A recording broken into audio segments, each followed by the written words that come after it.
Γεια σας παιδιά, στο σημερινό βίντεο θα σας δείξω ένα farm που έκανα από το Fuse.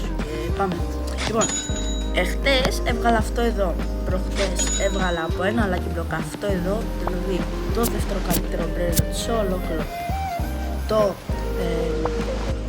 Escape Riots. Μου έκαναν δώρο αυτό εδώ που νόμιζα πως είναι από τα καλύτερα και παιδιά απλά εμφανίστηκε στο boom boom boom pow αυτό εδώ το μπρέλο.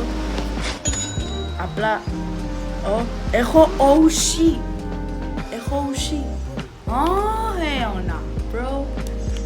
Oh hell, bro. Just damn. Bro, έχω OC. Τι φάση. Παιδιά, έχω OC, τι φάση. Είναι τρελό μπρέιλ. Είναι αγαπημένο μου μπρέιλ. Γενικά είναι και job. Είναι και hacker, έχει και 150 level, είναι και celestial. Είναι max, είναι από τα καλύτερα brain που μπορούν να σου πετύχουν, bro. Αλλά αυτό ως θέση σπανιότητας, αυτό εδώ που θα κάνει τώρα 50-60 ευρώ, 100 φτάνει, ξέρω. Το είδα, νομίζω θα το δω και σήμερα.